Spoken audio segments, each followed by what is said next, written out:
They say a man's true character reveals itself in how he treats what isn't his. But I never imagined my husband would walk into my father's garage, grab the keys to my car, and hand it to his mother like he'd bought it himself. Like it wasn't the last birthday gift my father gave me before the heart attack. Like it wasn't the one thing I treasured more than my wedding ring. What my husband didn't know, what he could never have guessed, was that touching my car meant touching my father's pride. And my father had never lost a fight in his life. So when he discovered the truth, revenge didn't just come quietly. It came roaring. And the moment I showed up, everything exploded. "You're joking," I whispered, staring at the empty space where my midnight blue Audi used to be parked. My garage looked naked. Wrong. Like someone had ripped out a piece of me. But the worst part? My husband stood there with a smug little smile, jingling the keys like he had just done something heroic. "Relax, babe," he said casually. "I gave it to my mom. She needs it more than you do." I blinked. Once. Twice. 3 times. "You?" "Gave her my car." He shrugged. "It was sitting here collecting dust." Dust. Dust. I drove it every day, to work, to the grocery store, to the gym, everywhere. It was my escape.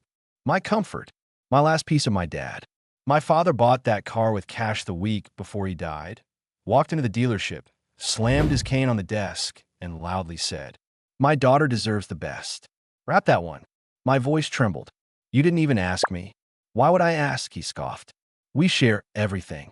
What's mine is yours. What's yours is mine. That's marriage." My breath caught. "That car is in my name." "So is this house," he snapped. "But you don't see me accusing you of stealing it." I stared at him. He wasn't just arrogant. He was delusional. "You gave away something that wasn't yours," I said slowly, trying to keep my voice from shaking. "That's not sharing. That's theft." He waved me off. "My mom loved it. She deserves nice things. And it's not like you're struggling. Your dad left you plenty." My stomach twisted. "How dare you talk about my father like that?" He rolled his eyes. "Oh, please. You're too emotional. It's just a car. Just a car." The word stabbed me. My father had spent a year saving for that car. Every overtime shift. Every extra job. Every callus on his hands. It wasn't a car. It was love on wheels. And this man, this entitled, clueless man I married, gave it away like a free sample at a mall kiosk. I grabbed my jacket. "Where are you going?" he demanded. "To get my car back." His eyes flashed. "No, you're not." "Yes," I said, walking out. "I am." He grabbed my arm. For the first time in years, a cold warning slid down my spine. "You are not taking it away from my mother." I yanked my arm free. "Watch me." His face twisted with anger. But I didn't care. Not anymore. I got in my backup car, a small, aging Honda my dad bought me before college, and drove straight to his mother's house. And when I pulled up, there it was, my Audi, parked crookedly in her driveway. Front bumper scratched. Mud splattered up the sides. And the hood was dented. My heart stopped. She had owned it for 2 hours. 2 hours. And was already damaged. I stepped out of my car, fury vibrating through me. Before I reached the door, it opened. His mother stepped out, smiling proudly like she'd won a prize. "Oh, sweetheart," she cooed. "Did you come to see how beautiful my car looks?" My fists clenched involuntarily. "It's not your car," I said. "It's mine." She waved dismissively.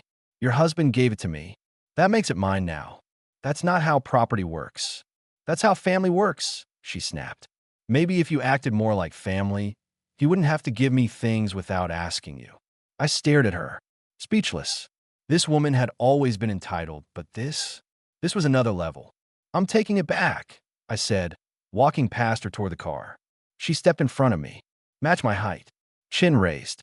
"You touch that car, and I'll call the police." I inhaled sharply. "For taking my property?" "Yes," she said, smiling like poison.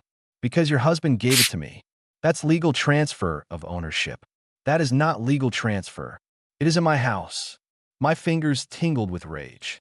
And then, she said the one sentence that broke me. "I don't know why your father wasted good money on someone like you." Silence. Cold. Dark.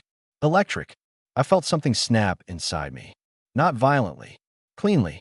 Like a rope that had been pulled too tight for too long. My voice came out calm. Terrifyingly calm. You have 5 seconds to get out of my way. She laughed. Laughed. Oh, please, sweetheart. What are you going to do? Cry? Tell Daddy. I slowly smiled. Because she had no idea. My father might have been gone, but he wasn't powerless. Not even in death. I stepped back, opened my phone, and played the last voicemail he ever left me. His voice crackled through the speaker. Pumpkin, if anyone ever touches that Audi, they're going to deal with me. One day you'll understand. Her face paled. Before she could speak, a deep, familiar voice behind me growled. And that day is today. I turned and froze, because standing at the edge of the driveway was my father's oldest friend, the man he trusted more than anyone alive, the man who promised to watch over me, Uncle Raymond. And he looked furious. Uncle Raymond stepped forward with the kind of presence that made grown men rethink their sins. Tall, broad-shouldered, gray at the temples, hands still scarred from the years he and my dad worked construction together. He wasn't just a family friend. He was the man my father trusted with his secrets, his business, his last wishes. And right now, he was furious. My mother-in-law's smugness evaporated the second her eyes landed on him. Oh, Raymond, she stammered. I didn't expect. He cut her off. Move. She blinked. Excuse me. You heard me, he said, stepping closer. Move away from the car. Her jaw tightened. This is my property. No, he said, voice low as thunder.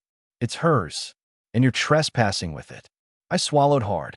This was why my father trusted him. He didn't raise his voice. He didn't threaten. He simply stated the truth, like it was the only thing that mattered. My mother-in-law lifted her chin. I'll call my son. You do that, Uncle Raymond replied coolly. In fact, call the whole family. Call the neighbors. Call the president if you want. He leaned in. But that car is leaving with her, and that is not up for debate.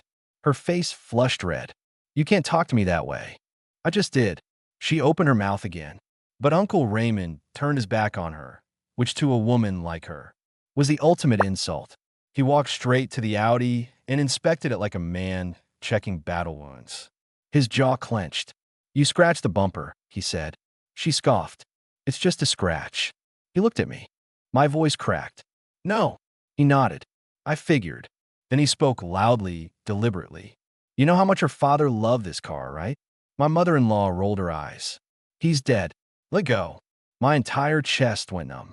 Uncle Raymond froze. Slowly, very slowly, he turned to her. What did you just say? She swallowed. I meant nothing. I didn't mean it like. Yes, he said softly. You did. The wind stilled. Something in the air shifted. Uncle Raymond's voice dropped to a quiet, lethal calm. Her father asked me one thing before he died. One. He held up a single finger. One promise. My mother-in-law stepped back. And that promise, he continued, was simple. Don't ever let anyone disrespect what I leave my daughter. He pointed at the car. That includes this. She looked between him and me, searching for any weakness, any gap, any chance to win. She found none. I said she doesn't deserve it, she snapped suddenly. She flaunts money she didn't earn. We've struggled. My son works hard. He deserves the nice things. I stared at her. Was she serious? I bought my own house, I said. I pay my own bills. I've had a job since I was 15. What exactly do you think I don't deserve? She scoffed. You wouldn't have anything without your father. I stepped closer. No, I said quietly. But I wouldn't be anything like you. Her eyes flared. Ungrateful brat. Uncle Raymond moved before she finished the word. Not violently, but firmly. He stepped between us, shielding me with his body. You're done, he said. You will not speak to her again like that. She inhaled sharply. This is between family. You don't get to interfere. His eyes narrowed. I'm more family to her than you will ever be. Silence. She sputtered in anger. You don't scare me, Raymond. He raised an eyebrow. You should. I couldn't stop the shiver that ran through me. Suddenly, her phone rang. She glanced at it and instantly brightened, smugness returning like a bad rash. It's my son, she said loudly, glaring at me. And when he gets here, we'll see who walks away with the car. She answered the call. Sweetheart, she's here, threatening me. Yes, yes, come right now. She hung up and crossed her arms triumphantly. He's on his way. Uncle Raymond didn't flinch. Good, he said. Then we get this over with. My heart pounded, because if my husband showed up angry, this wouldn't end peacefully. Maybe we should just leave, I whispered to Raymond. I don't want a scene. He shook his head. No, but, no, he repeated. I made your father a promise. Nobody takes what belongs to you. A distant engine roared in the neighborhood, growing louder, faster, sharper. I knew that sound. My stomach dropped. Uncle Raymond cracked his neck like he was warming up for a fight. My mother-in-law grinned wickedly. Oh, now you're in trouble. The car screeched to a stop in the driveway. My husband jumped out, face red with fury. He pointed at me. What the hell do you think you're doing? Before I could speak, Uncle Raymond stepped forward. Talking, he said, to your wife. About the car she owns. My husband scoffed. Move, old man. Raymond didn't move. He didn't blink. He simply said, no. My husband stormed toward him. But Raymond didn't back up, didn't flinch, didn't even straighten his shoulders. He just stared, cold, unbroken. My husband jabbed a finger into his chest. You don't tell me what I can do with my wife's stuff. I'm a man of the house. And that was the wrong sentence. So wrong. Because Uncle Raymond leaned down, eye to eye with him, and growled. You're not a man. The driveway went silent. You're a thief wearing a husband's title, Raymond continued. You stole from your wife. You disrespected her father's memory. And you put your hands on something that never belonged to you. My husband swallowed hard. His bravado flickered. For the first time, he looked unsure. Then, Raymond added one more sentence. And this one shattered everything. If her father were alive right now, he'd break your jaw for touching that car. My husband's face twisted.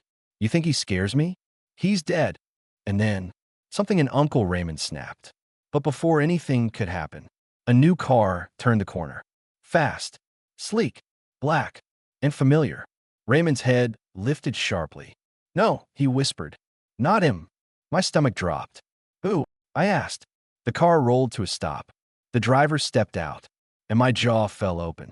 Because it wasn't a friend, or a stranger, or a family member. It was someone I hadn't seen in 10 years. Someone who used to work with my father. Someone my father warned me about. Someone who made grown men shake. He looked at me, smiled, and said, Sweetheart, I heard someone messed with your inheritance. He stepped out of the black car like a shadow peeling away from night. Tall, expensive suit, silver watch glinting in the afternoon sun. A calmness so sharp it felt like the stillness before a storm. Victor Hale, not related to the previous story. This Victor was real, grounded, flesh and bone. The man my father worked with for 17 years. The man my father once fought with in the middle of a construction site, then shook hands with 10 minutes later. The man my father warned me about with 11 words I never forgot. If Victor ever steps into your life, pay attention. Because Victor didn't show up unless something was very, very wrong. My husband's mother's eyes widened. You didn't call him, did you? Victor's cold gaze slid toward her. Why? He asked softly. Would you be worth calling? She shut up instantly. My husband stepped forward, puffing his chest. Who the hell are you? Victor didn't even look at him. Instead, he turned to me. You okay? He asked. My throat tightened. Yes, I whispered. Now I am. He nodded once. Slow, deliberate. Uncle Raymond exhaled with palpable relief. Good, he said, because this just turned into something bigger. My husband glared at both of them. What are you, her bodyguards? Victor finally looked at him. One look, and my husband stepped back. Victor's tone didn't rise. It didn't need to. You took her property, he said. You transferred it without permission. You allowed it to be damaged. And you let your mother insult the memory of her father. My husband swallowed. It's just a car. Victor tilted his head. Is it? My stomach nodded. Because Victor knew. Of course he knew. He was the one my father called from the dealership the day he bought the Audi. He was the one who drove home behind my father when the check engine light blinked unexpectedly. He was the one who helped my dad install the security tracker on the car. Victor walked toward the Audi, ran his hand along the side. Your father loved this car, he murmured. Not because of the engine, not because of the brand, but because he wanted you safe. He turned, looked straight at me, and because you were his legacy. My eyes burned. My husband rolled his eyes. He'd be in prison for what he'd do to you. Victor cracked his neck. And now, he said, we deal with the consequences. My husband panicked. No, we're not doing this. I'll get you another car. I'll pay you back. Just tell her to stop all this. You don't get to negotiate, Victor said. My husband swallowed hard. What are you going to do to me? Victor turned to Raymond. Should we tell him? Raymond crossed his arms. Oh, absolutely. Victor looked back at my husband and said, we're taking back everything that belongs to her. My husband blinked. To the car. No. Victor stepped forward, voice dropping to lethal calm. The house. My husband's face drained of blood. My mother lives with us. You can't. Victor smirked. Oh, I can. And I will. My mother-in-law whispered, horrified. Why the hell would you take the house? Raymond answered for him. Because her father co-signed it. My stomach dropped. My father had quietly protected me, even in ways I didn't know. Victor looked at me gently. This house is yours, sweetheart. Legally. Completely. My husband backed away, shaking. No, this is crazy, this is… Then Victor said something that cut the air in half. You've been cheating on her. Silence. My husband froze. My mother-in-law gasped. Raymond's nostrils flared. I felt something heavy drop inside my chest. What? I whispered. Victor didn't blink. Your father asked me to keep tabs on him if anything ever fell off. And for the last 3 months, the tracker on his phone placed him at another woman's home. My husband stuttered. That's not. I can explain. It's not what you think. Victor took one step closer. Don't bother. My husband looked at me. Panic. Desperation. Fear. Honey, listen, please, it's not. I spoke quietly. You gave my car away. His mouth quivered. That's not the same. You gave it away, I repeated. And now I know why. You were too busy giving yourself away. He swallowed. I wasn't crying. I wasn't screaming. I was simply done. Victor nodded. You're leaving the house tonight. My husband shook his head violently. I won't. This isn't fair. I didn't do anything that bad. Victor chuckled. Oh, you haven't seen bad yet. Then he added, because you'll also be reimbursing her for every mile your mother put on that car. My husband's mother shouted, What? This is ridiculous. You people are treating this like a funeral. Victor stepped closer to him, and my husband fell silent immediately. Victor's voice dropped to a whisper. A car given in love is worth more than every lie you've told this woman. My mother-in-law scoffed. You can't talk to my son like that. Victor chuckled. You'd be shocked what I can do. Uncle Raymond smirked from behind him. My husband clenched his fists. I'm taking my wife home. She's not going anywhere with you, Victor said. You can't stop me. Try. My husband rushed forward, and Raymond stepped in, grabbing him by the shirt and shoving him back like he weighed nothing. Don't, Raymond growled. You're not walking away from this one. My husband stumbled, caught himself, and pointed accusingly at me. This is your fault. You caused this. You brought these men into it. You turned a simple gift into a theft. Victor finished. No, into drama. Victor raised both brows. Drama? My dear boy, you haven't even seen drama. He pulled out his phone, tapped a button, turned the screen to us, and displayed a GPS map, a tracker, a blinking dot, the Audi. My mouth fell open. You still have access to the tracker? I whispered. He nodded. Your father asked me to. Suddenly, Victor zoomed out on the map. More blinking dots appeared. Not 1, not 2, but 8. 8 devices tracking the car's location. What are those? I asked. Victor's expression darkened. Your husband's mother attached her own trackers. Several. Professionally installed. My husband went pale. And Mom, she stuttered. I didn't know whose car it was. I thought, since you gave it to me, I could keep it. Victor turned to her. His voice dropped an octave. You tracked her. You tracked her movements. You tracked her work trips. You tracked her late-night drives. You tracked something that was not yours. She took a shaky breath. It's not illegal. Victor smiled slowly. I'm afraid it is. My husband's mother froze. My husband's mouth fell open. Victor stepped closer to both of them. You two didn't just steal a car, he said. You stalked its owner. My stomach twisted. My car had a tracker I didn't know about. Multiple trackers. Every move I made. Every stop. Every pattern. They knew. Raymond clenched his fists. You two are lucky her father isn't alive, he growled. But before any of us could respond, a siren wailed down the street. Everyone turned. A police cruiser approached. Slowly, purposefully. My husband whispered, "Oh God, what now?" The cruiser stopped. The officer stepped out, walked directly toward us, and said, "Ma'am, we received a report of vehicle theft and GPS interference. Is this regarding the blue Audi?"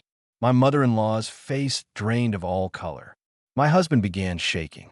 Victor smiled. Raymond exhaled. And I said, "Yes, officer. It's mine." The officer turned toward me with a respectful nod, then toward my husband and his mother with a very different expression, disbelief tinted with irritation. "Ma'am," he said gently, "can you confirm the vehicle is legally registered to you?" "Yes," I replied. "In my name only." My mother-in-law sputtered. That doesn't matter. Her husband gave it to me." The officer blinked slowly, the way someone does when they hear something incredibly stupid. "Ma'am, you can't give property that isn't yours." She turned red. "But he's her husband." The officer sighed. "Marriage does not override legal ownership." Victor folded his arms, smirking. Raymond muttered, "This is about to get good."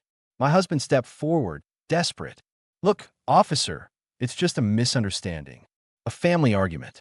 We can sort this out privately." "No," I interrupted quietly. "We can't." The officer glanced between us. "Well, Mrs. Carter, I'm keeping my maiden name," I corrected. My husband blanched. My mother-in-law choked on air. Victor raised an approving eyebrow. "Understood," the officer said, hiding a smile. "Ms. Bennett, do you want the vehicle returned to you?" "Yes," I said. "Immediately." The officer nodded. "Then you're legally within your rights to reclaim it." My mother-in-law shrieked. "No, you can't. It's mine."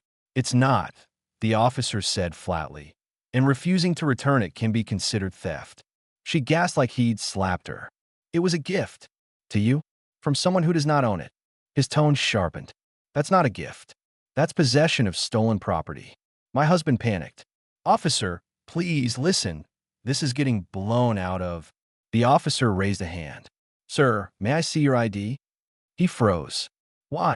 "Because we have another issue here. The GPS tracking devices." His mother's face drained so fast, she looked ghostly. I can explain." The officer held up a hand. "Ma'am, placing unauthorized tracking devices on a vehicle you do not own is illegal, especially when that vehicle's owner did not give consent." She swallowed hard. That's not a crime, is it?" Victor laughed softly. The officer didn't. "It is." She swayed on her feet. "I only did it to make sure the car was safe." "Right," the officer said dryly. "And that's why you installed 8 professional-grade trackers." Raymond whistled. 8? That's obsession, not safety." My husband rubbed his temples. "Can we please just calm down? She didn't mean anything malicious." "Intent," the officer said, "does not negate illegality." My mother-in-law exploded. "This is her fault. She doesn't deserve anything her father left her." Everything went still. Then, Raymond stepped forward, voice dropping to the temperature of a morgue. "You say one more word about her father, and you answer to me." Victor added, "And to the law." The officer cleared his throat. "Let's handle this properly. Ms. Bennett, do you wish to press charges for unauthorized tracking?" My husband's mother shrieked. "You wouldn't." I stared at her. At the woman who insulted my father, stole my car, damaged it, tracked me, and tried to intimidate me. I inhaled slowly and said, "Not today." Relief washed over her face. "But," I continued, "I want the trackers removed. All of them. Now." The officer nodded. "We can do that." My mother-in-law exhaled shakily. "You're making a smart choice, sweetheart." "But," I interrupted again, "if any of you touch my car again or put a tracker on anything I own, I will press charges." Her mouth snapped shut. The officer turned to her. "Return the keys." She hesitated. Victor stepped forward. "You heard him." My husband snatched the keys from his mother and roughly shoved them into my hand. "There," he snapped. "Happy now?" I stared at him. Really stared. At the man who used to make me laugh. The man I once believed was kind.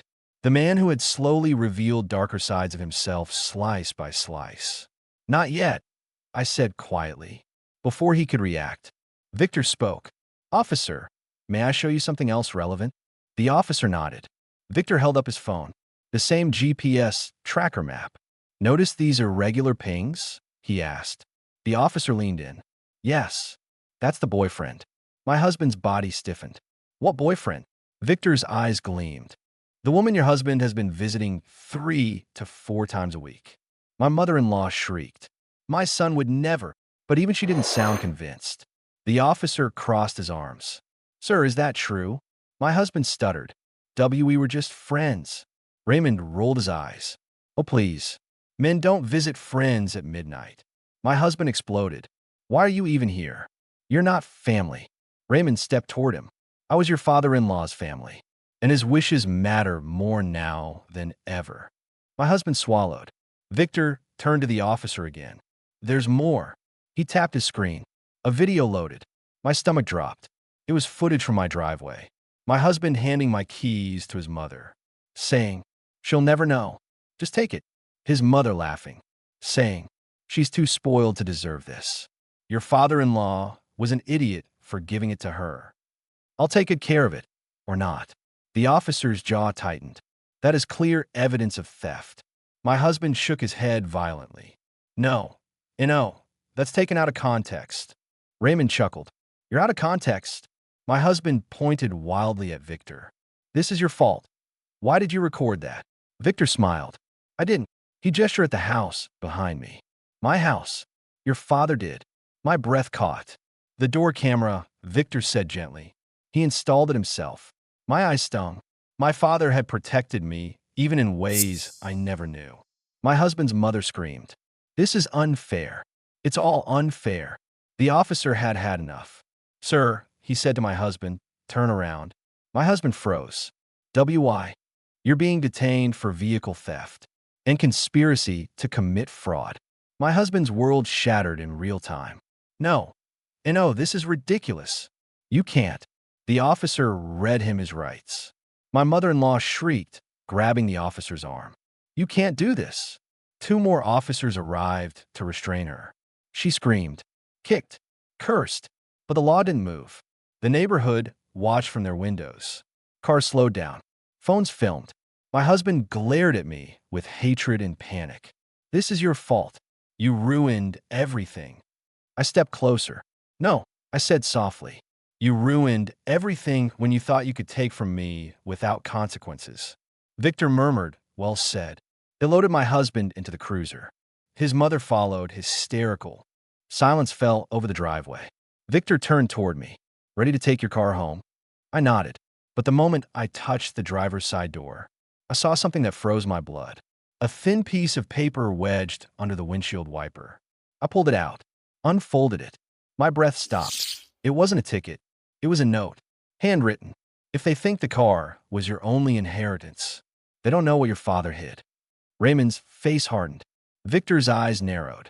And I whispered, what does that mean? The note trembled slightly between my fingers. Not because of the wind, because of the words. If they think the car was your only inheritance, they don't know what your father hid. My heartbeat stuttered. What is this? I whispered. Raymond stepped closer, taking the note gently from my hand. His eyes scanned it once, then again, and again. With each pass, his jaw tightened. Victor looked over his shoulder. What do you think? He asked quietly.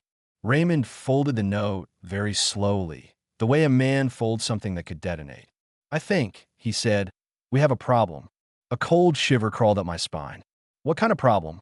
Raymond didn't answer immediately, and that terrified me more than anything. He finally looked at me. Not with anger, not with pity, but with something worse. Fear. Your father didn't tell you everything, he said. I swallowed. What did he hide? Raymond opened his mouth, but Victor cut in gently. Not here. Not standing in the open. Not with your husband screaming in a police cruiser and neighbors recording us. Raymond nodded stiffly. Agreed. I stared between them. Why? What's wrong? What does this mean? Victor stepped forward. It means, he said quietly, someone else knows something about your inheritance. Raymond added, and they're watching. My stomach twisted. Watching? Watching what? Victor looked around the neighborhood. Eyes sharp.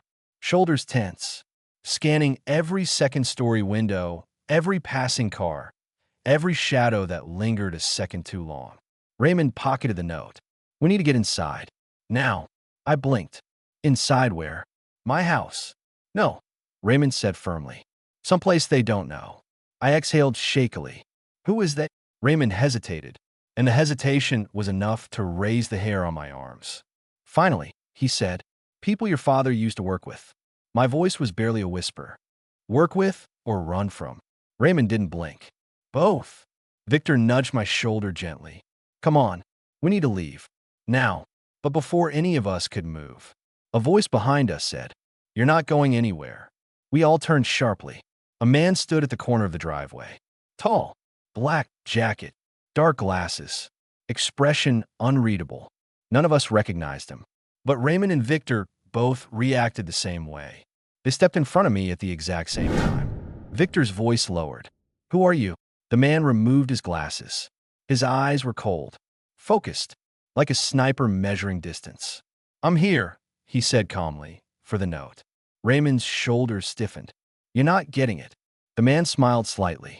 Then this gets messy. Victor stepped forward. You're outnumbered and outmatched.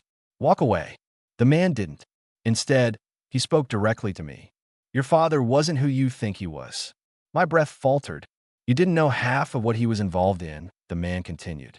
But the people he crossed, they do. Raymond snarled. Don't listen to him. The man ignored him. Your father left you things. Valuable things. Things the wrong people want. I stepped back. What things? The man's smile widened. You'll find out soon enough. Victor cut in sharply. Who sent you? The man slid his glasses back on. I already told you. He pointed toward the Audi. I came for the note. Raymond pulled it from his pocket and ripped it cleanly in half. The man didn't flinch. He simply said, That was a mistake. Victor's fists clenched. Get off this property. The man nodded once. As you wish. He turned, walked toward a dark SUV parked down the street. And before he got in, he looked back at me one last time. When you find the key, he said, you'll understand. Then he drove off. Silence felt like a blackout. The officer beside us slowly exhaled. Who the hell was that? Raymond ran a hand over his face. Trouble. Victor looked at the ripped note in Raymond's hand. Ray, tearing it up won't stop anything. Raymond muttered a curse under his breath. I know. I felt dizzy. Someone explain, I said, voice shaking. Right now? What is happening? What did my father leave? What key? What inheritance besides the car? Victor rubbed his jaw. How much do you know about your father's business? He worked in construction, I said. He owned a contracting company. Raymond exchanged a glance with Victor. A glance that said, She really doesn't know. Victor sighed heavily. Your father worked in construction, he corrected, but he didn't make his real money there. What does that mean? I whispered. Raymond stepped closer. It means this isn't about money. I blinked. What else could it be? He held up the torn note. This was a warning. A warning about what? Raymond lowered his voice. A safe. My pulse quickened. What safe? Victor said. The one your father hid. The one only you can open. The one that has something inside people would kill for. My breath caught. What's in it? Raymond met my eyes. We don't know. Then how do you know it exists? Victor answered. Because your father told us the night before he died. My knees nearly gave out. What? Raymond nodded solemnly. He said if anything happened to him, to protect you. Because you were the only one who could inherit what he spent his life guarding. I stared, disoriented, cold. What did he guard? Victor looked toward the direction the SUV vanished. Something big enough that the wrong people are already looking for it. The officer cleared his throat. Should I be calling backup? Because this is sounding less like a domestic dispute and more like. He never finished the sentence. Because suddenly, the Audi's headlights flashed. Once, twice, 3 times, like someone was signaling us. Then the horn honked by itself. Raymond froze. Victor's eyes widened. That's not normal, Raymond muttered. Victor whispered. It's the alert system your father installed. I stared at the car, heart pounding. What does the 3-flash signal mean? Raymond turned to me slowly, very slowly. It means, he said, voice rough, someone has already opened the trunk. My breath stopped. Who? I whispered. Victor's jaw tightened. The same person who left the note. He pointed at the Audi. Look, and then I saw it. Just barely. The trunk was open. A centimeter. Someone had broken into it. Soon. Recently. Raymond exhaled sharply. They were looking for the safe. Victor added, and since they didn't find it, they'll be back. I swallowed hard. Raymond placed a heavy hand on my shoulder. Your father trusted you with something dangerous. Victor stepped closer, and now we have to find it before they do. I whispered. Ow! Raymond answered. We start where your father ended. His eyes were dark, determined, terrified. Victor nodded. His company warehouse. I whispered the words back. My father's warehouse. Raymond squeezed my shoulder. Get your keys. He looked at Victor. Both sets. Victor nodded. We're leaving. Now. The police officer frowned. Is anyone going to tell me what's? A loud crash erupted from across the street. All of us spun. A mailbox had just exploded. Smoke rising. Metal twisted. Victor's eyes narrowed. They tipped us off, he said. That was a warning shot. Raymond pulled me toward the Audi. Move. I stumbled forward, adrenaline spiking. Victor yanked open the passenger door. Raymond looked back at the burning mailbox. They're closer than we thought. I climbed into the Audi. Raymond slammed the door shut behind me. Victor slid into the passenger seat. Raymond into the driver's seat. And as Raymond started the engine, he muttered, if they want what your father hid, they're going to have to go through us. The tires screeched. The car shot forward. And the chase began. The Audi roared down the road, engine humming like it recognized the urgency. Raymond drove with one hand on the wheel, jaw clenched, knuckles white. Victor pressed a button on the dashboard, shutting off every possible tracker. I watched the neighborhood shrink behind us in the rearview mirror. My husband arrested. His mother screaming. A stranger threatening me. A mailbox exploding. In less than an hour, my entire world had tilted off its axis. Tell me everything, I said, trying to keep my voice steady. Raymond exhaled through his nose. Your father didn't keep secrets from you to hurt you, he said. He kept them because he didn't want you pulled into the things he regretted. What things? I whispered. Victor looked over at me, expression unreadable. Promises, debts, power, protection. Things men in his industry often get trapped in. My father wasn't a criminal, I snapped. Raymond nodded. He wasn't, but he worked around criminals. Sometimes with them, sometimes against them. My heart clenched. Raymond added quietly, and sometimes above them. What does that mean? Victor tapped the glove compartment. Open it. I hesitated, then pulled it open. A thin black envelope sat inside. My breath caught. Victor nodded. Your father left that for you. I picked it up slowly. Raymond turned onto the main highway. Open it. I slid my thumb under the seal. Inside was a single sheet of paper, handwritten. My father's handwriting. Pumpkin. If you're reading this, I didn't get the chance to explain. I left something behind. Something important. Something dangerous. Something worth more than anything I owned. Protect it. Trust Raymond. Trust Victor.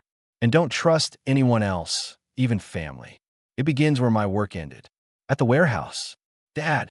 My fist tightened around the letter. Raymond's voice softened. He knew something was coming.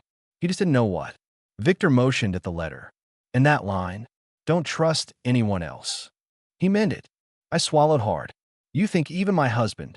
Raymond gave a dark laugh. He looked guilty before he even started lying. Victor nodded. But this goes beyond him.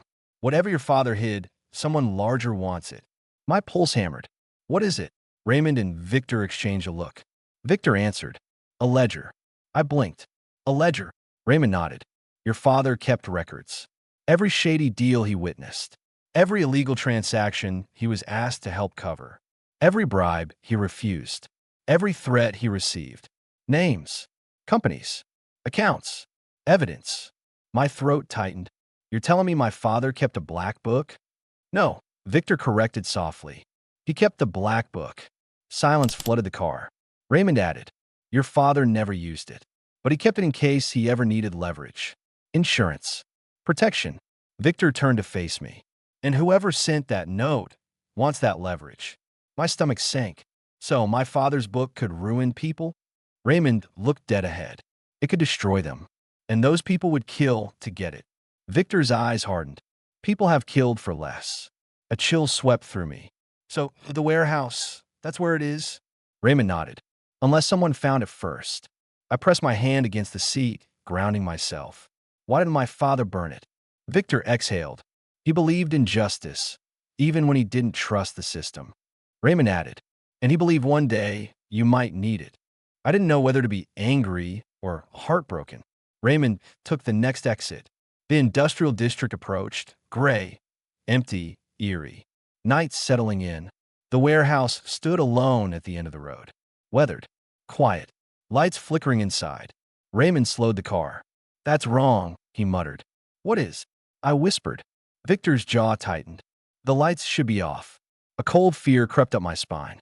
Raymond parked behind a row of abandoned trailers. We're not going through the front, he said. Too exposed. Victor nodded and reached under the seat. My breath caught when he pulled out a gun. My heartbeat stopped. Raymond pulled out one too. My voice cracked. Why? Why do you both have weapons? Raymond answered bluntly. Because your father made us promise to protect you. Victor added, and because if someone is inside that warehouse, they're not here to fix drywall. I swallowed hard. What do I do? Raymond met my eyes. You listen. You stay behind us. And if anything goes wrong, you run. I nodded. We stepped out of the Audi. The air was cold. Too quiet. The kind of quiet that hums right before something breaks. Victor led the way toward the side entrance. Raymond followed behind me, hand on my shoulder, guiding, steadying. My father's letter felt heavy in my pocket. My father's legacy felt heavier. As we approached the metal side door, Victor raised a hand.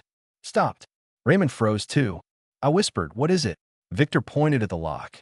It wasn't broken. It wasn't picked. It was open.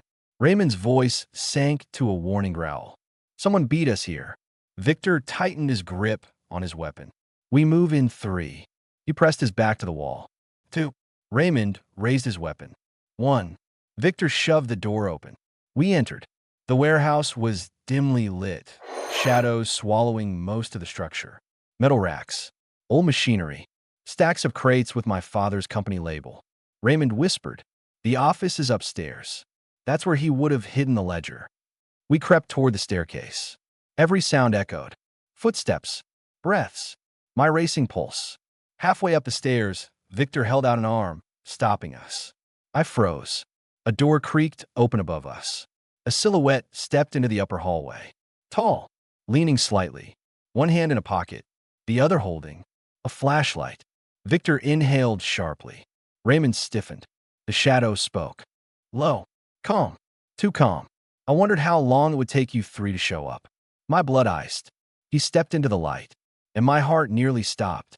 Because it wasn't a stranger. It wasn't the man from the driveway. It wasn't anyone my father warned me about. It was my husband. He smiled, but it wasn't the smile I knew. It was colder, sharper, unrecognizable. Did you really think, he said softly, I wouldn't find out about the ledger first? Raymond cursed under his breath. Victor raised his weapon.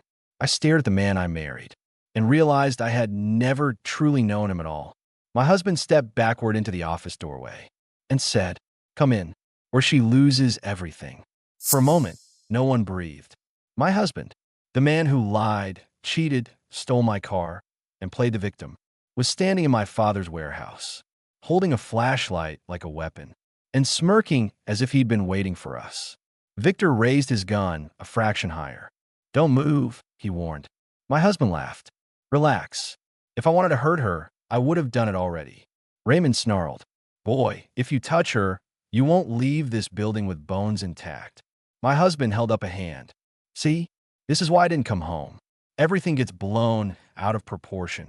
I stepped forward before Victor could stop me. What are you doing here? I demanded. He shrugged, stepping farther back into the office. You think you're the only one who got a note? My breath caught. What? He smirked. Someone told me what your father left. Told me where to find it. Told me you'd run here eventually. Raymond muttered, damn it, under his breath. Victor's voice hardened. Who sent you? My husband tapped his temple. Why would I tell you that? You just run to the cops. I stepped up another stair. Then why call us here? Why wait? He lowered his voice. Because I want a deal. Victor let out a dark laugh. You're not in any position to negotiate, son. But my husband kept his eyes on me. Actually, I am, because I have something you want. He stepped into the office doorway, fully now, flashlight illuminating the small room behind him. My heart dropped, because on the table was my father's metal strongbox. It was open, wide open. Raymond swore under his breath. Victor went rigid. I couldn't breathe. You found it, I whispered. My husband nodded proudly. Oh yeah, your dad wasn't as clever as he thought. A cracked hinge, some old screws, a hidden panel, easy. Victor tightened his jaw. What did you take? My husband tilted his head. Why should I tell you that? Raymond glared. Because your life depends on it. My husband smirked again. You're assuming his ledger is the only thing in here. Victor stiffened. My stomach twisted. What else was in the safe? I asked. My husband reached inside the strongbox, pulled out a thick envelope, and tapped it against his hand. Records, names, accounts. The ledger your dad used to protect himself. Then he tapped his chest pocket. And something extra. Raymond took a step forward. What extra? My husband grinned. Oh, you didn't know? Guess your old friend didn't trust you too as much as you thought. Victor went pale. My breath hitched. What was it? I whispered. My husband held the envelope higher. A deed. Raymond blinked. A deed. My husband nodded. Yeah. Turns out your father didn't just leave you a car. He left you land. This was news to all of us. Victor narrowed his eyes. What land? My husband smirked. Prime land. Valuable land. Land people would kill for. Land tied to businesses your father kept quiet. He leaned against the office doorframe. And now, I have proof it belongs to her. My breath stopped. Why would you want that? I whispered. He laughed. I don't want it. I want compensation for keeping it quiet. Victor hissed. You're blackmailing her. My husband tilted his head. It's not blackmail if I'm asking nicely. Raymond growled. You piece of... But my husband interrupted. Calm down. I didn't come to hurt her. I came to cut a deal. He stepped deeper into the room. I want enough money to disappear. Enough to start over. And I want you to call off the cops. I stared at him, stunned. You expect me to pay you for something that belongs to me? He shrugged. You owe me. I choked out a bitter laugh. For what? For everything I covered up, he shouted, losing his cool for the first time. For everything I took blame for. For the money I borrowed for you. Raymond stepped forward sharply. Money you borrowed for your mistress. My husband flinched, then regained his smugness. Doesn't matter now. All I want is what I'm owed. Victor stepped closer. You're not owed a damn thing. My husband suddenly pointed behind us. Don't move. Victor froze. Raymond froze. I turned and saw someone standing in the shadows behind us at the bottom of the stairs. Not one of us. Not a stranger off the street. The same man from the driveway. The man in the black jacket. The one who wanted the note. My breath stopped completely. He lifted a gun, aiming straight at us. Victor cursed. Raymond pushed me behind him. My husband smirked. Oh good. You're here. That sentence was a grenade. Victor snarled. You brought him here. You work for him. My husband held up both hands. Work for him? No. He made me an offer. Raymond spit out, what offer? My husband's smirk widened. To trade you too. He pointed at Victor and Raymond. For her. Every muscle in my body turned to ice. And the man in the black jacket spoke. Come quietly, sweetheart. Victor raised his gun. Raymond did too. My husband stepped closer to the table. He picked up a lighter and held it over the envelope labeled ledger. If I don't walk out of this warehouse alive with her, he said, I burn everything your father died to protect. I froze. Victor stiffened. Raymond swore under his breath. The man in the black jacket smiled. No sudden moves. My husband's finger hovered over the lighter's trigger. One flick, one spark, and my father's secrets vanished forever. Raymond whispered, Don't. My husband whispered back, Then give me what I want. And before anyone could breathe, a second figure walked into the warehouse. A voice rang out, Drop the lighter. We spun, and, standing at the top of the stairs, holding a gun steady, was a woman, dressed in black, face unreadable, eyes locked on my husband. He froze. Victor exhaled sharply. Raymond looked stunned. I whispered, Who is she? Victor swallowed hard. That, he said, is someone your father hoped you'd never meet. The woman cocked her gun and said, "Drop the lighter." My husband's thumb hovered over the lighter wheel. One flick, one spark, and everything my father protected, every name, every secret, every crime he recorded, would burn. The woman at the top of the stairs didn't blink. Her voice was steady, sharp, and lethal. I said, "Drop it." My husband scoffed. "Or what? You'll shoot me." She adjusted her aim by a millimeter. "Yes." A chill rippled down my spine. Victor whispered to Raymond, "She's not bluffing." Raymond muttered, "She never bluffs." I whispered, "Who is she?" The woman answered without looking at me. "I'm the person your father trusted when he couldn't trust anyone else." My heart skipped. "You knew my dad?" Her eyes finally met mine. "Yes." Not warm, not kind, not soft. Professional, protective, deadly. Victor swallowed hard, then said quietly, "She was your father's fixer." The word hit me like a knock to the ribs. Fixer. Raymond clarified.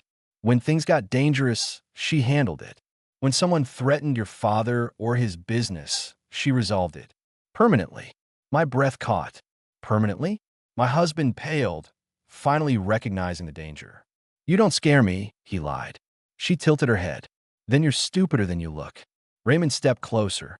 "Her name's Sasha." Victor added quietly. "And if she's here, we're out of time." My stomach nodded. "What does that mean?" Sasha didn't take her eyes off my husband. "It means someone else is already coming." The man in the black jacket at the bottom of the stairs tensed. "Who?" he demanded. Sasha smiled, a cold, deadly smirk. "The people your boss doesn't want to deal with." The man blinked. "My boss?" Sasha nodded. "Yeah, the one who sent you here to kill her and retrieve the ledger." She pointed at me. I stiffened. Victor whispered, "Oh hell." The man's expression shifted from arrogance to fear. Raymond muttered, "We're officially screwed." My husband snapped. "Everyone stop. This is MY bargaining chip." He lifted the lighter slightly. Sasha stepped forward. "Drop it now." He shook his head wildly, sweat dripping down his neck. "No, not until I get money." Sasha smirked. "You're not leaving this room with a penny." The man in the black jacket raised his gun toward her. But she shot first. One bullet. Fast. Precise. It hit his wrist, sending his gun flying across the warehouse. He screamed and fell to the ground, clutching his arm. Victor grabbed me and shoved me behind him. Raymond raised his weapon again. Sasha descended the stairs gracefully, never breaking aim on my husband. "You're outnumbered," she said. "You're outsmarted. And you're out of time." My husband swallowed hard. "You're bluffing." She stepped closer. "Try me." His hand shook. The lighter trembled. "Don't come closer," he shouted. "I'll burn it. I swear I'll." Sasha cut him off. "You won't." "How do you know?" he screamed. Sasha's expression didn't change. "Because you're a coward. And cowards talk more than they act." His face twisted in anger. Then, in desperation, he grabbed the ledger envelope and held it against the lighter. Raymond swore. "Boy, don't you." But Sasha didn't shout. She didn't panic. She simply said, "Look behind you." My husband scoffed. "Seriously? You think I'm that stupid?" But then his smug expression faltered. Something, or someone, shifted in the office behind him. A shadow. A presence. A faint, unmistakable sound. Breathing. My husband froze. He turned. Slowly, like his neck was made of rusted hinges. And then I saw it too. A second person stood in the office. A tall figure in a dark coat. Face hidden. Hands gloved. Motionless. Watching. My breath vanished. Victor whispered, "Not good, not good." Raymond tightened his grip on his gun. Sasha stopped moving altogether. My husband's voice cracked. Who are you?" The figure stepped forward. Just once. No weapon. No sound. Just presence. Cold. Heavy. Wrong. The man in the black jacket on the floor screamed. "Not him. Not him." He scrambled backward in panic. Sasha muttered, "Well, that answers who sent the note." Raymond's face went pale. Victor whispered, "No way, he's supposed to be dead." My skin prickled with ice. "Who is he?" I demanded. Sasha answered quietly. "The one man your father could never outrun." The figure stepped closer. I stepped backward instinctively. My husband stumbled, holding the lighter uselessly in the air. Then the man spoke. Just one word. One low, gravel-edged word that echoed through the warehouse and froze all of us. Daughter. My heart stopped. I blinked. Twice. Horrified. No, I whispered. No. Raymond staggered backward. Victor's gun dropped an inch. Sasha looked genuinely surprised. My husband's mouth fell open. The shadowed figure stepped fully into the light. And I saw my father's face. Alive. Older. Harder. Colder. Scarred. But alive. My father. My dead father. Somehow standing in front of me. The world tilted. Raymond whispered. He died in the accident. Victor muttered. They told us he was gone. Sasha's eyes narrowed, stunned. My father stepped closer and said in a voice that was not soft, not warm, not fatherly. You were never supposed to find the safe. Tears blur my vision. Dad, I choked. He didn't react. Not a flicker of recognition. Not warmth. Only purpose. He stared at the ledger, then at my husband, then at me. Give it to me, he commanded. My knees shook. You're alive? I whispered. You how? He didn't answer. He stepped closer. Give me the ledger. My husband's face twisted between terror and confusion. You mean this? He stammered. My father reached out a hand. Yes. Sasha raised her gun again. Not another step. My father ignored her. Raymond tried to speak. Why didn't you tell us? Why fake your death? Victor whispered. What happened to you? My father didn't look away from me. You weren't supposed to get dragged into this. My throat tightened. Then why did you come back now?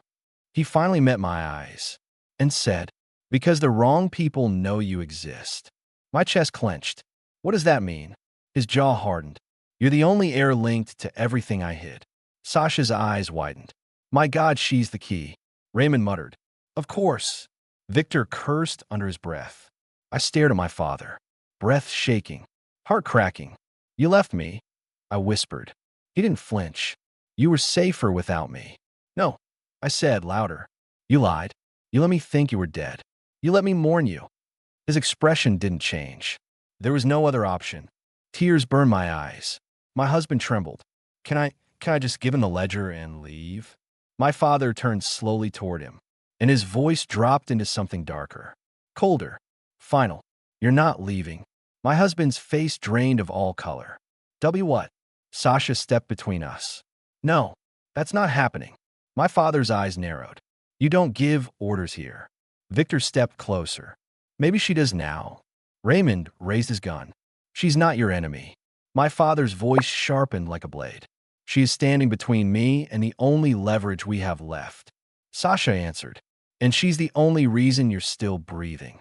My father looked at her. Something flickered. Annoyance? Respect? It was impossible to tell. The warehouse vibrated with tension. And then, my father raised his hand again. Give me the ledger. My husband swallowed hard. Okay, just don't shoot. He lifted the envelope and grabbed me by the arm. Victor shouted, and no. Raymond lunged. Sasha fired a warning shot. My father moved, fast as lightning. My husband yanked me toward the office doorway and whispered, if I can't have the money, then you are my leverage. The lighter hit the floor. The flame sparked, and the envelope began to burn. The flame caught instantly. The edge of the envelope curled, blackened, and began to smoke. No, Victor lunged toward it. But my husband dragged me backward into the office, using me as a shield. The strongbox slammed against my hip as he pulled me. Pain shot through my ribs, but adrenaline swallowed it. Let her go. Raymond thundered. My husband held me tighter. No one moves. One more step, and I burn everything. Sasha pointed her gun at him. Victor raised his. Raymond locked aim, but none of them fired, because my husband had the burning ledger in one hand, and his other arm wrapped around my throat. My father stared at us, expression cold, unreadable, terrifying. Release her, he said quietly. My husband laughed, breath hot against my ear. Oh, now you want to play daddy? Funny timing. He inched closer to the back corner of the office, dragging me across the dusty floor. The flames grew brighter. A corner of the ledger burned through, exposing its contents, dense handwriting, numbers, names. Names my father risked his life to record. Names people were willing to kill for. Sasha stepped forward. You're going to suffocate her. He tightened his grip on my throat. She'll live. As long as you don't do anything stupid. Raymond snarled. Victor cursed. Sasha steadied her aim. My father didn't move. Not a step. Not a breath. Let her go, he repeated. My husband smirked. Or what? You'll fake your death again? You'll walk away like before? You're all talk. My father's eyes, flat, cold, dead, shifted minimally. What do you want? My husband stopped laughing. Silence thickened the room. Finally, he said, freedom, money, protection. My father blinked once. Is that all? My heart twisted, because he sounded like a man used to bargaining for lives. My husband nodded quickly. Yes, that's all. I just want out. I want a clean slate. He lifted the burning envelope with a trembling hand. Give me what I want, or this entire ledger goes up in flames. Sasha hissed. We can't let that ledger burn. My father's voice sharpened. The ledger doesn't matter. SHE does. That froze everyone. Even the fire seemed to pause. Sasha looked at him sharply. Raymond's jaw dropped. Victor narrowed his eyes. My heart hammered. My father stepped forward. One slow step. My husband jerked me backward. One more step, and I swear I. But my father didn't stop. His voice remained eerily calm. You're negotiating from weakness. If you wanted leverage, you should have taken the ledger and run. The flames crawled toward the center of the envelope. Smoke filled the office. My throat tightened. Dad, I croaked. He didn't look at me. His eyes were locked on the ledger burning in my husband's hand. My husband's breath shook. I will do it. Don't test me. You won't, my father said. Yes, I will. No, my father repeated. Because you know if you burn it, you're useless to everyone. My husband blinked rapidly. What? You're a liability, my father said. No skills, no power, no intelligence. The only thing keeping you alive is what you're holding. My husband's grip loosened, just slightly.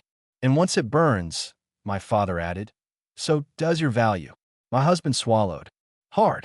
The envelope burned faster. The room filled with crackling paper and rising heat. Victor whispered urgently, we're losing time. Sasha shifted her stance. We may need to shoot. No, Raymond snapped. She's in the line of fire. My husband gasped suddenly as the flames reached his thumb. Damn it. He shook the envelope violently, burning ash scattering through the air. I seized the moment. I stomped on his foot as hard as I could. He yelped. His grip loosened. I twisted and shoved away from him.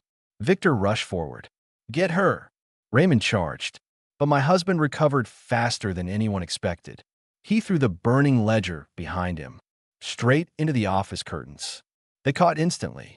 Flames roared upward. The office ignited. Smoke billowed out in seconds, thick and choking. Victor shouted, "No, no, no." My father lunged, not toward me, but toward the fire. Sasha yelled, "We need to move." My husband bolted for the far door. "Stop him," Raymond roared. Victor ran after him, but the warehouse floor was slick and my husband dodged between machinery. Sasha fired. The bullet pinged off a steel beam and ricocheted. My husband disappeared deeper into the warehouse. Raymond shouted after him, "Coward!" Sasha pulled me back toward the stairs. "We have to get out now." "No," I screamed. "My dad." My father was inside the burning office, stomping the flames, ripping the curtains down, fighting the fire with bare hands. Smoke swallowed him. "Dad!" I shrieked. Raymond grabbed my arm. "Let him work." "No, he'll die." Sasha's grip tightened like iron. "He's been dead once already. He knows how to survive." The warehouse groaned. Metal creaked. Flames licked across the ceiling. Victor sprinted back toward us through the smoke. "He escaped," he coughed. "He's heading for the yard." Sasha cursed. "We have to go now. The whole building could collapse." But I couldn't move. I couldn't leave. Not again. Not after everything. I stared into the burning office. Through the flames. Through the smoke.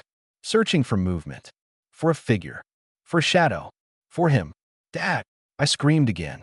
Raymond shouted over the roar of fire. "We have to leave." "No!" Sasha pushed me toward the stairs. I stumbled, but froze at the sound behind me. Ash shifted. Metal clanged. Something heavy toppled inside the office. Dad, I cried. Victor tried to pull me. Please, we don't have time. And then a hand appeared at the office doorway. Charred, shaking, reaching. Dad, I shrieked.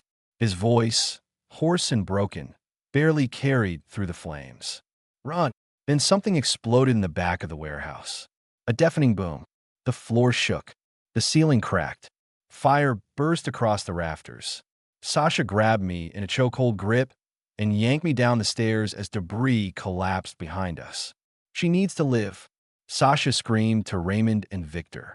Move! We ran. Smoke chased us. Flames rained embers from above. Metal groaned like a wounded beast. At the exit, Sasha shoved me forward. Raymond pushed open the back door. Victor covered our escape. The warehouse shook again.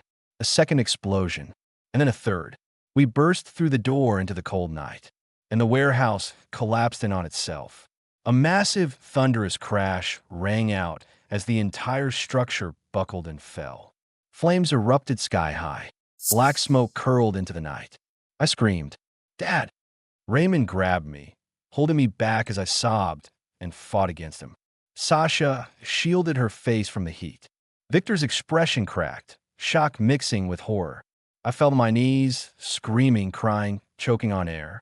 The warehouse burned violently. No one could survive that. No one. Raymond knelt beside me. I'm sorry, he whispered.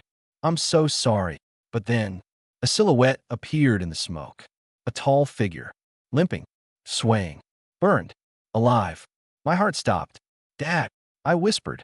He took one unsteady step forward and collapsed, face first, unmoving. Victor sprinted to him. Sasha drew her gun, scanning the yard.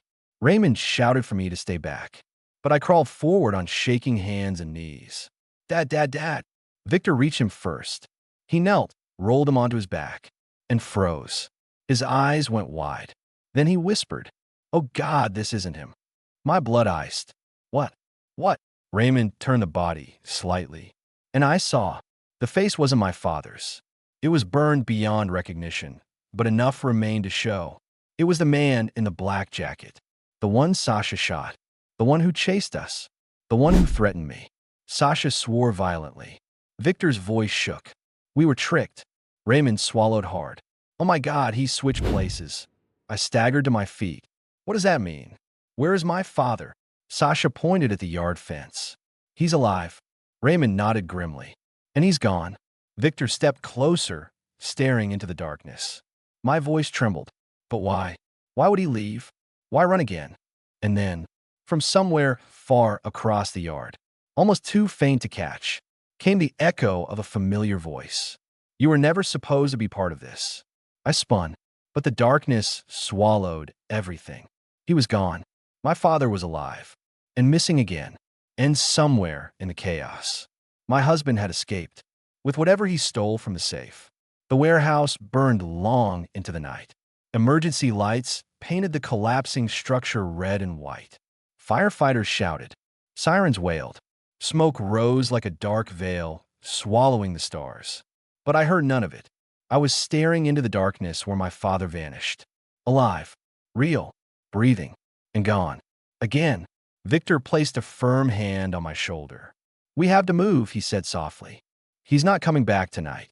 Raymond stood by the wreckage, fists clenched, jaw tight.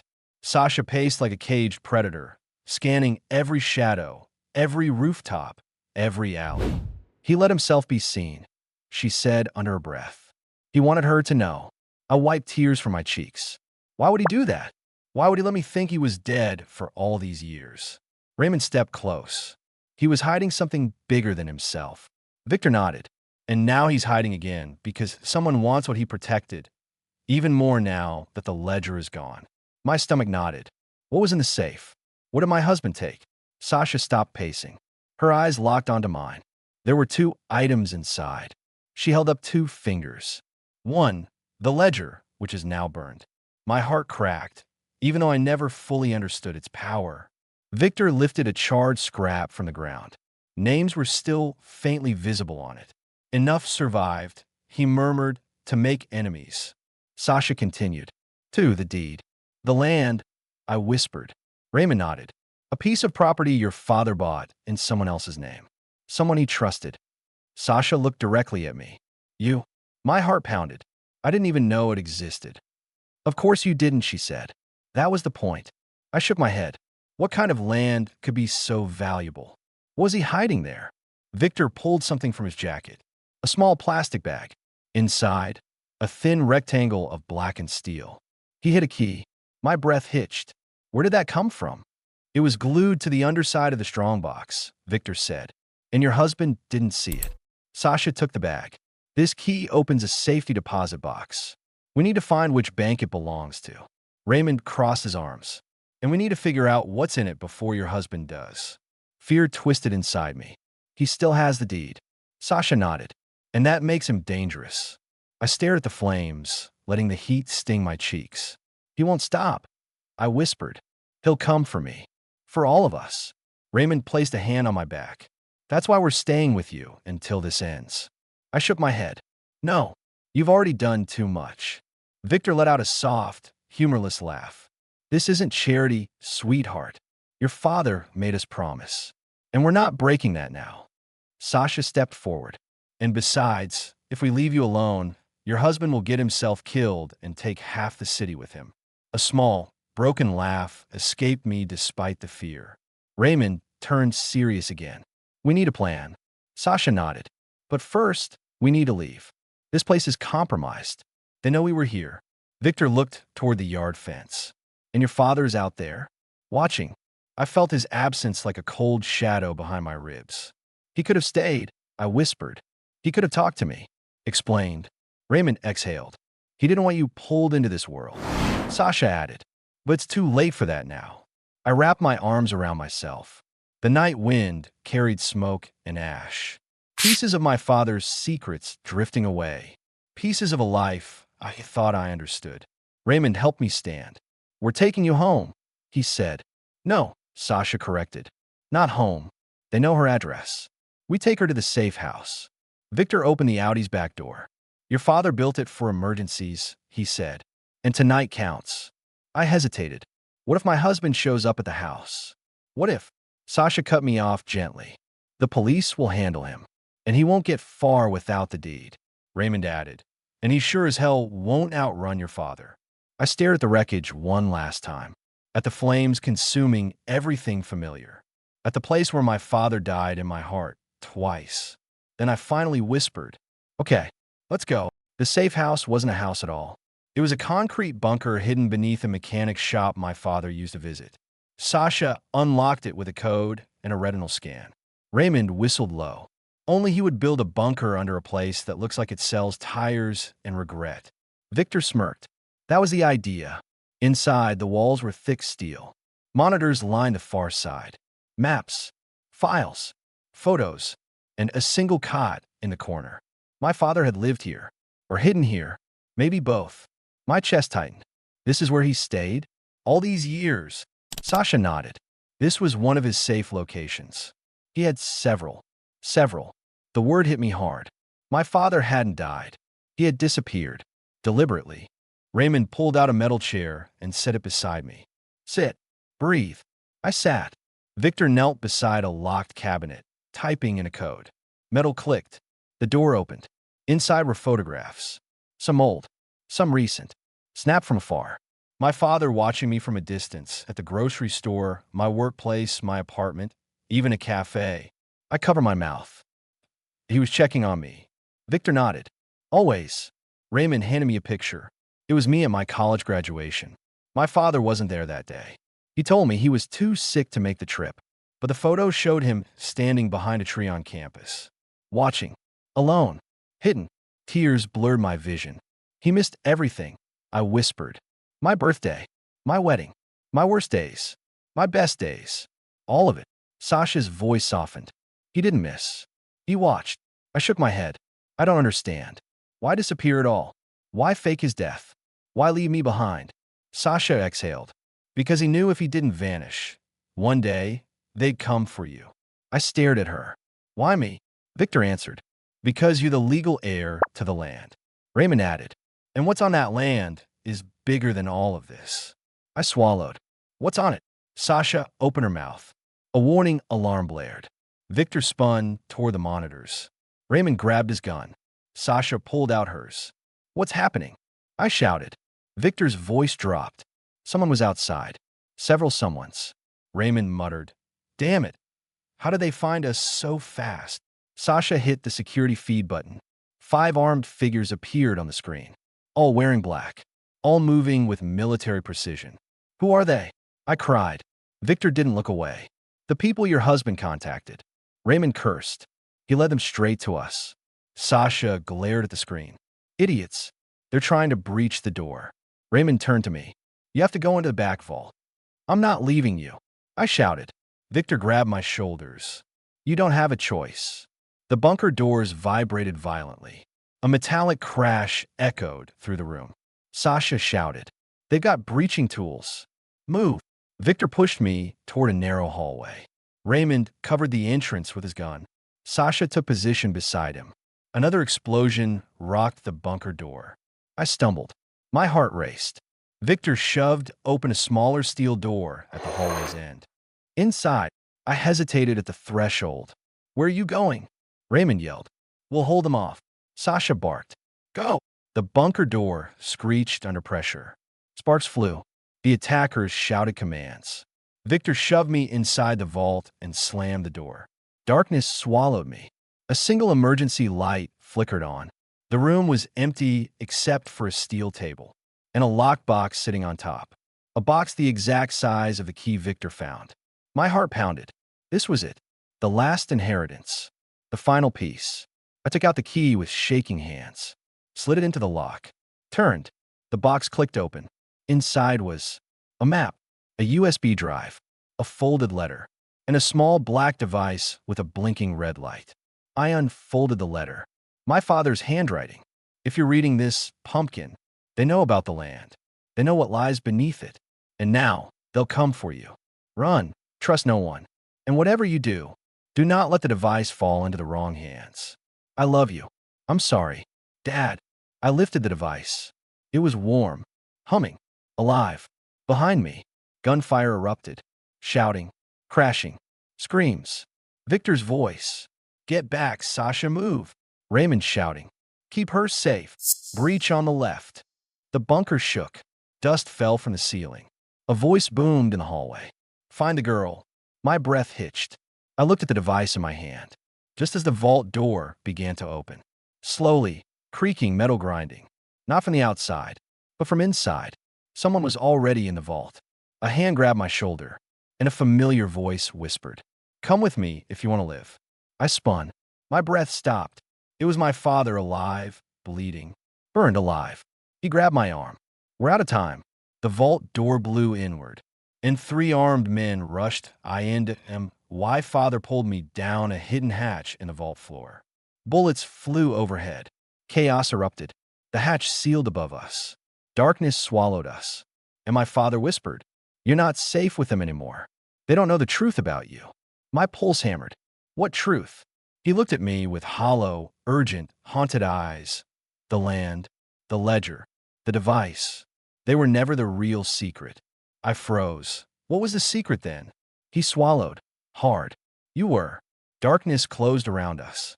And the last thing I heard, before the world went black, was my father saying, You're the only one who can finish what I started.